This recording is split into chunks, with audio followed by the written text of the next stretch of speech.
Da li vam trnu prsti, bride stopala, osjećate neko peckanje, žarenje ili imate utisak kao da hodate po vatri?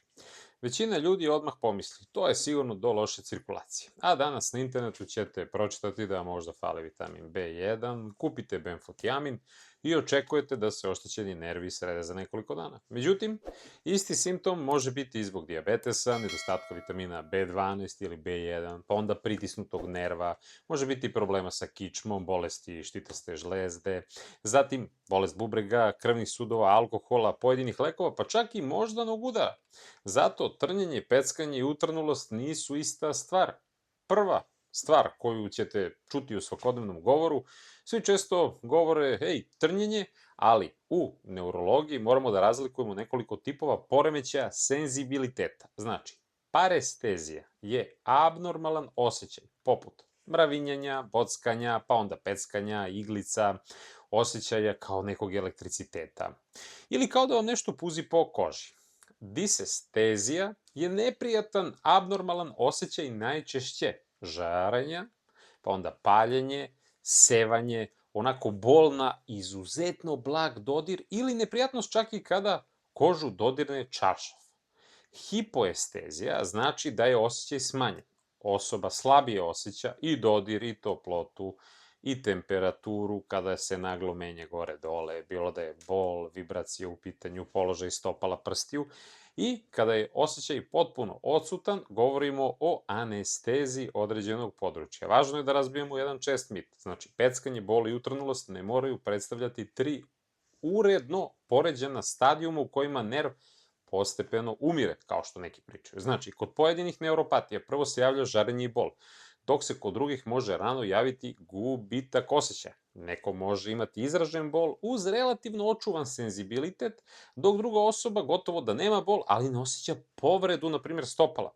Simptomi zavise od toga koja su nervna vlakna oštećena. Znači, tanka nervna vlakna uglavnom prenose bol i temperaturu. Njihovo oštećenje često izaziva žarenje, sevanje, bockanje, bol pri bolnom dodiru i povremeno razlikovanje toplog od hladnog. Deblja nervna vlakna prenose vibraciju, pritisak i informaciju o položaju zglobova. Njihovo oštećenje može dovesti do utrnulosti, nestabilnosti, gubitka ravnoteže, nesigurnog hoda i osjećaja kao da osoba hoda po sunđeru ili vati.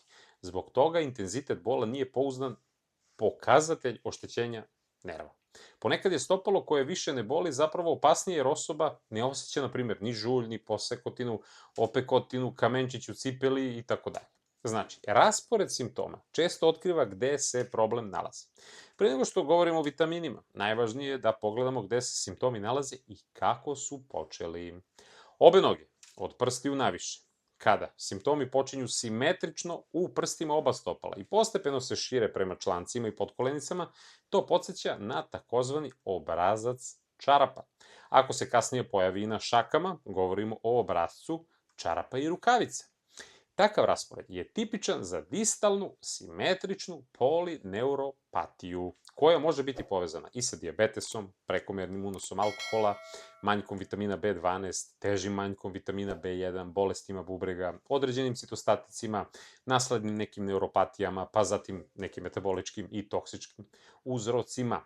Znači, samo jedna šaka i određeni prsti, kada se nešto dešava, znači, ako trnu palac, na primjer kažiprst, srednji prst, naročito noću, jedan od mogućih uzroka je pritisak na medijalni nerv u karpalnom tunelu. Ako trnu mali prst i polovina domalog prsta, uzrok može biti pritisak na ulnarni nerv, često u predelu lakta. Simptom kada se spušta iz vrata ili leđa, ako znači bol, trnjenje ili utrnulost počinju u vratu i šire se onako niz ruku ili počinju u donjem delu leđa i spuštaju se niz nogu, treba razmišljati o iritaciji nervnog korena, diskus herniji, degenerativnim promenama ili suženju kičmenog kanala.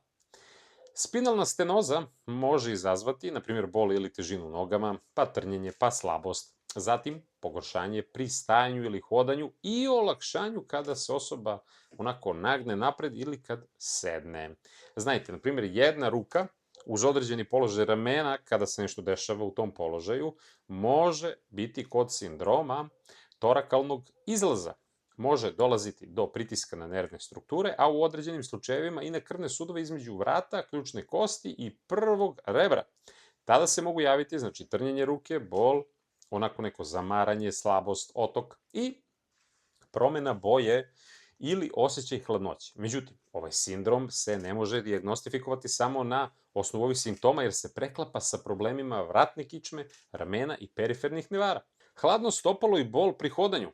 Kada je loša arterijska cirkulacija, češće dolazi do te hladnoće, bledila, promene boje, slabiji puls je generalno na stopalu, pa zatim bol u listovima, pri hodanju, rane koje sporo zarastu ili bol u stopalu u mirovanju kod uznapredovale bolesti. Vaskularni problem može postojati zajedno sa neuropatijom, naročito kod osoba koji imaju dijabetes ili puše. Pomenu smo, šta je periferna neuropatija? Znajte, periferni nervi povezuju mozak i kičmenu moždinu sa kožom, mišićima i unutrašnjim organima. Neuropatija znači da je funkcija jednog ili više od tih nerva oštećena. Oštećenje može zahvatati i senzorna vlakna, koje odgovaraju za osjećaj, zatim motorna vlakna, koja pokreću, na primjer, mišiće, zatim autonomna vlakna, koja regulišu funkcije koje ne kontrolišemo svesno. Zbog oštećenja senzornih nerava mogu se javiti žarenje, utrnulost i bol. Oštećenje motornih nerava može izazvati i slabost, i grčevi, i propadanje mišića, zapinjanje stopala, nesiguran hod, ispadanje predmeta iz ruku, a oštećenje autonomnih nerava može uticati na krvni pritisak, na primjer, pri ustajanju, pa zatim srčanu frekvenciju, pa znojenje, pa varenje, pa pražnjenje želuca, pa funkcija bešike, pa erektilna funkcija i može doći i do prepoznavanja pada šećera u krvi. Međutim, autonomna neuropatija ima mnogo mogućih uzroka. Vrtoglavica pri ustajanju, znojenje, zatvor ili usporeno varenje nisu automatski dokaz manjka vitamina B1. Kada pričamo o dijabetesu, zašto on oštećuje nerve? Dijabetesna neuropatija nije izazvana samo jednim mehanizmom.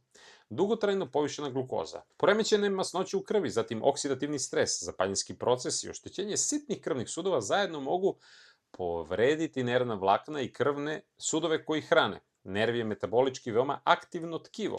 Potrebni su mu i energija i kiseonik, zdrava mikrocirkulacija, očuvana ćelijska membrana, normalan transport hranljivih materija i funkcionalni sistem za zaštitu od oksidativnog stresa. U uslovima hronične hiperglikemije povećava se stvaranje takozvanih krajnjih produkata uz napredovale glikacije, skraćeno AGE jedinjenje. To su promenjene strukture koje nastaju kada se višak šećera spontano vezuje za proteine ili masti. Glikacija svakako može doprineti ukočenosti krvnih sudova, poremećaju funkcije endotela, zapaljenju, oksidativnom stresu, oštećenju mikrocirkulacije. HbA1c, koji se koristi za praćenje dijabetesa, zasniva se upravo na merenju procenta hemoglobina za koji je vezana glukoza. Međutim, nije svako trnjenje kod osobe sa dijabetesom automatski dijabetesna neuropatija. Treba razmotriti nedostatak vitamina B12, bolesti bubrega, poremećaj štitne žlezde, alkohol, lekovi, pritisnut nerv i drugi uzroci. Posebno je važno proveriti vitamin B12 kod ljudi koji duže koriste metformin, jer je dugotrajna terapija metforminom dobro poznat faktor rizika za smanjenje nivoa B12.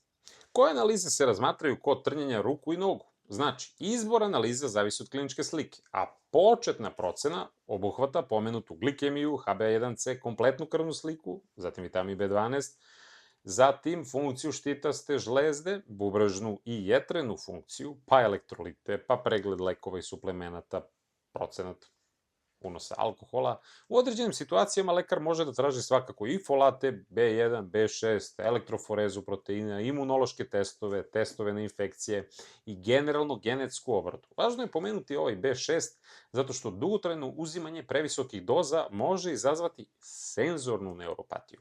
Zato nasumično uzimanje visoko doznih B kompleksa nije uvek bezazleno. Neurolog može da uradi elektromioneurografiju, odnosno kako bi procenio tu funkciju većih nervnih vlakana i mišića. Kod sumnje na neuropatiju tankih vlakana, on svakako može biti ovaj nalaz normalan, pa se u specijalizovanim centrima razmatraju dodatne metode, kao što su možda neke autonomne funkcije, testovi, biopsija, gde se procenjuje gustina tih nervnih vlakana. Ako postoji sumnja, na primjer na arterijsku bolest, svakako mora da se proveri i puls, izgled, temperatura stopala, odnos pritiska na članku i nadlaktici i po potrebi Doppler krvnih sudova. Dijabetesna neuropatija terapija mora imati više ciljeva. Prvi cilj je da se uspori dalje oštećenje.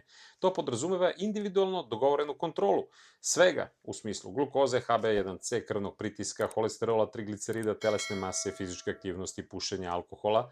Dobra regulacija ne može uvek da vrati baš neka sva izgubljena nervna vlakna, ali može da uspori napredovanje i smanji rizik od dodatnih komplikacija. Ekstremni postovi, nagla promena terapije nisu bezbedan način lečenja dijabetesa. Osoba koja koristi insulin ili lekove koji mogu da izazovu hipoglikemiju moraju svaku veću promenu režima ishrane da usklade sa lekarom. Drugi cilj je da se leči konkretni uzrok koji može da se ispravi.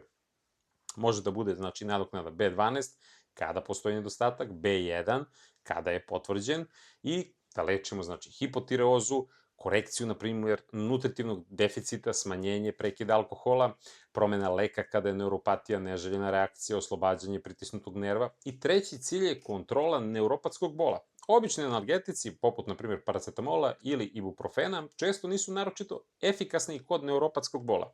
U zavisnosti od pacijenta, lekar može da razmatra neke lekove poput duloksentina, pregabalina, zatim gabapentina, određenih tricikličnih antidepresiva ili lokalnih preparata kao što su lidokain, kapsaicin. Izbor zavisi od godina, funkcije bubrega i jetre, drugih lekova, kvaliteta sna, da li imamo možda rizik od padova, srčanih bolesti i neželjenih reakcija. I četvrti cilj mora biti zaštita stopala.